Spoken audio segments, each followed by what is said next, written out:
Speaker, sir. It's nice to be speaking for the first time in the new House in your presence.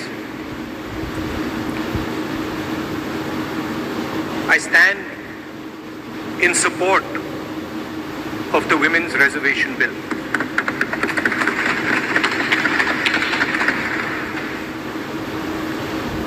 Yesterday, I was listening to the discussion and the issue of the Sengol came up.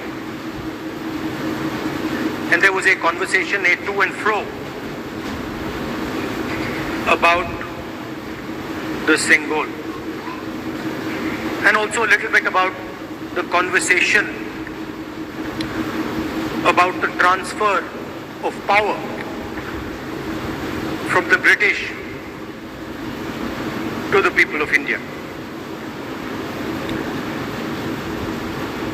Before handing over power to the people of India, the British asked the leadership of the freedom movement, who are we going to transfer power to?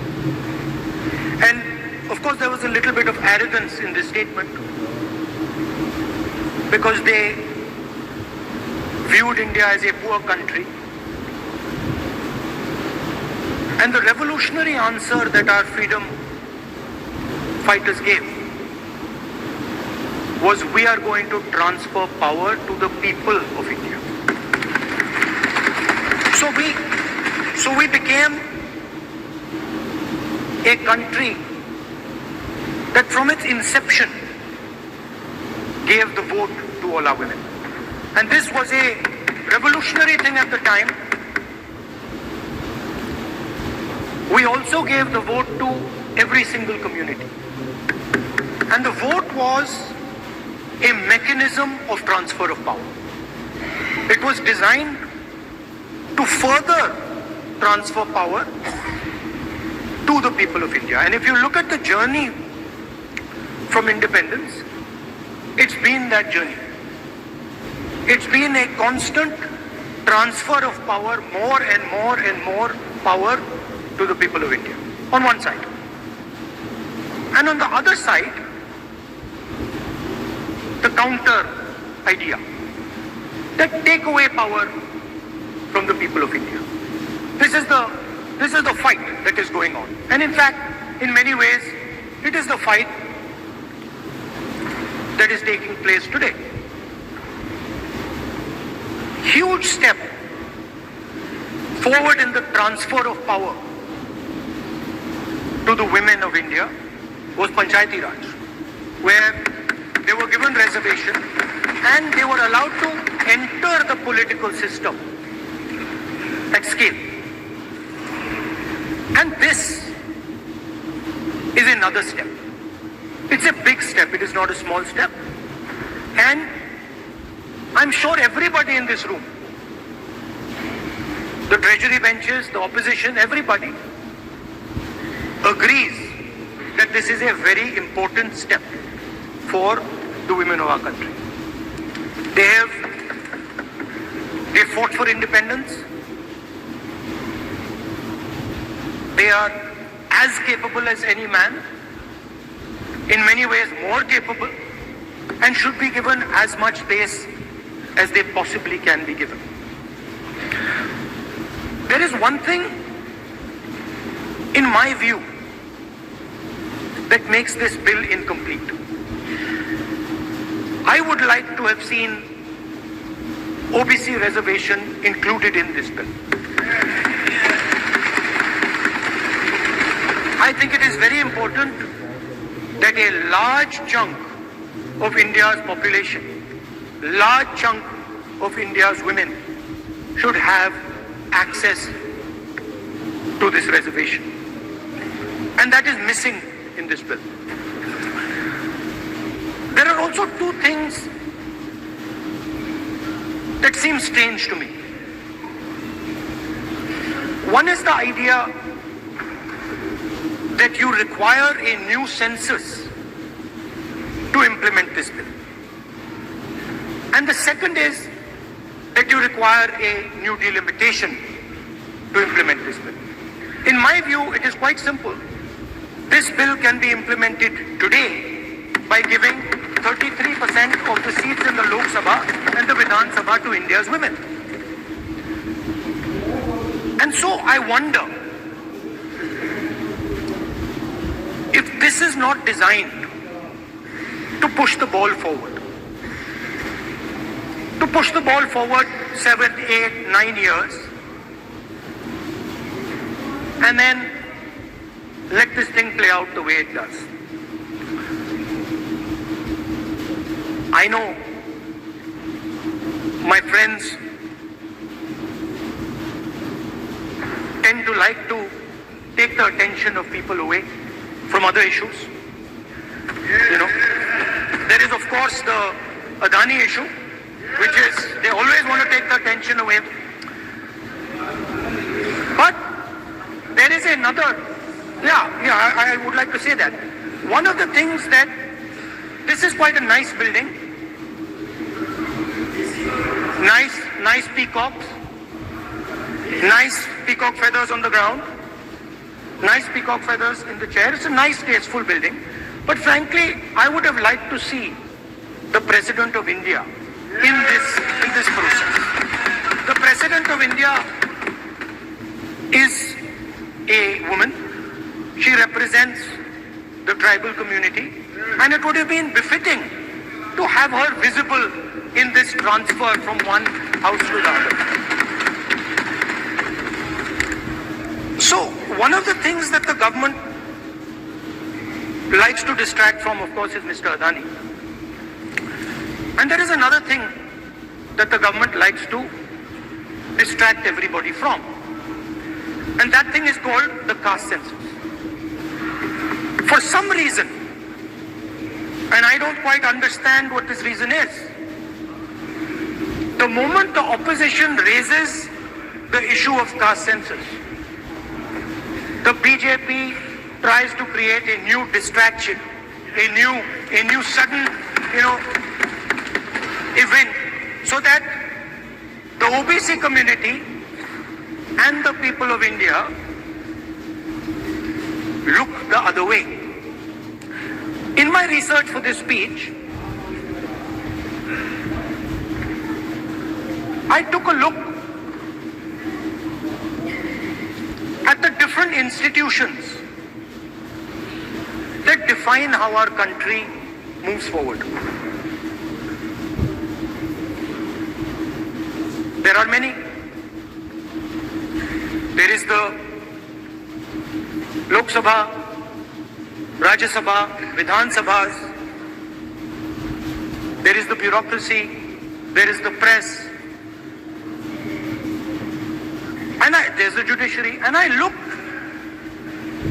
looked with an eye to understand what is the participation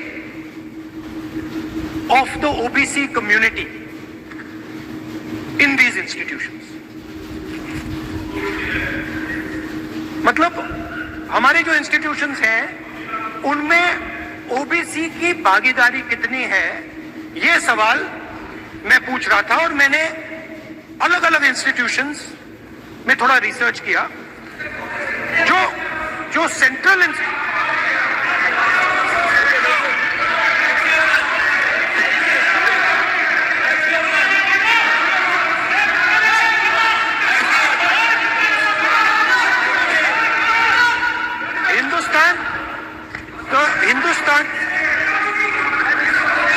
the central, don't worry, don't be scared, भैया किसका डरो मत, हम caste census की बात कर रहे हैं, डरो मत. तो मैंने I checked, simple thing I did. I said, look, what is the most important set of people in the government of India? The people who define how this country is governed. Of course, Lok Sabha and Vidhan Sabha, but beyond that, they are the 90 secretaries of the government of India. 90 people, secretaries, are responsible for managing the core of the government of India. And I ask myself the question, how many of the 90 people come from the OBC community? And I was shocked and shattered by the answer. मैंने ये सवाल पूछा कि ये जो 70 secretary हैं, 90 secretary हैं, ये जो हिंदुस्तान की सरकार को चलाते हैं, जो बजट को चलाते हैं, इनमें से ओबीसी कितने हैं? नरेंद्र मोदी जी प्रधानमंत्री हैं, ओबीसी के लिए काम करते हैं। मैंने ये सवाल पूछा। मैं आपको जवाब देना चाहता हूं, हिंदुस्तान के सेक्रेटरीज 90 में से सिर्फ 3 ओबीसी से हैं।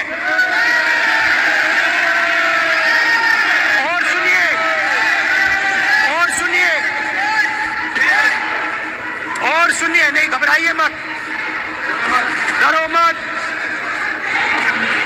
और सुनिए, ये जो सेक्रेटरीज हैं जो ओबीसी कम्युनिटी से हैं, ये हिंदुस्तान के सिर्फ 5% बजट को कंट्रोल करते हैं। मतलब अगर हिंदुस्तान का बजट 44 लाख करोड़ का है, तो ये 2.47 लाख करोड़ मतलब 5% कंट्रोल करते हैं। और सुनिए, मैं कर रहा हूं, मैं वहीं आ रहा हूं।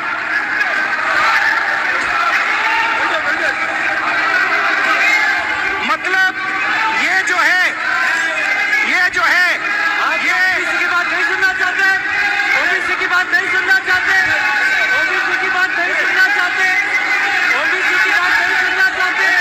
आप ओबीसी के खिलाफ हैं, आप ओबीसी के खिलाफ हैं, ओबीसी के खिलाफ हैं, आप ओबीसी के अधिकार के बारे में नहीं सुनना चाहते, ओबीसी के बारे में नहीं सुनना चाहते, ओबीसी के प्रति न्याय नहीं चाहते, ओबीसी के प्रति न्याय नहीं होना चाहिए।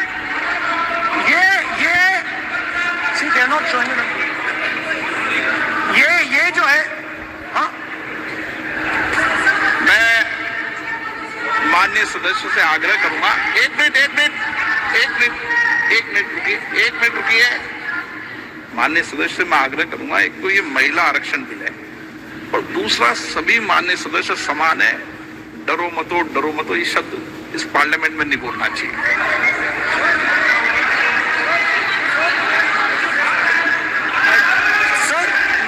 डिस्कशन है sir, speaker sir, this discussion,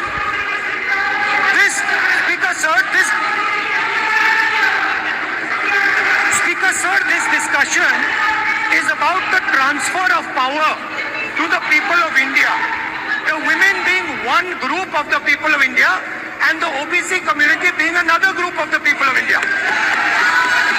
And I am elaborating that the OBCs, who number a huge percentage, have 3% of the 90 secretaries of this country and control and define 5% of India's budget. This is an insult and a shame to the OBC community. ये OBC community का अपमान है। तो सवाल उठता है कि इस देश में कितने OBC हैं, कितने दलित हैं, कितने आदिवासी हैं, और उस सवाल का जवाब सिर्फ कास्ट सेंसस से मिल सकता है। तो मेरा सरकार को एक सुझाव है, सबसे पहले ये जो महिला का बिल है, इसको आप पास कीजिए, आज पास कीजिए, ये जो आपके लागू कीजिए, और ये जो डिलिमिटेशन है जो आपने बोला है, और ये जो सेंसस है, इसकी कोई जरूरत नहीं है। 33% आप महिलाओं को सीधा दे दीजिए। और दूसरी बात, इसको बदलिए, इसको आप बदलिए। कैमरा नहीं है सर, कैमरा नहीं है, आपको ही दिखाएंगे सर, पूरा भाषण में आपको ही दिखाएंगे। ये आप बदलिए। ये जो लिस्ट है, ये ओबीसी समाज का अपमान है। 90 लोग हिंदू हिंदुस्तान के सेक्रेटरी हैं, उनमें से 3 लोग ओबीसी समाज के हैं, 5% बजट को कंट्रोल करते हैं।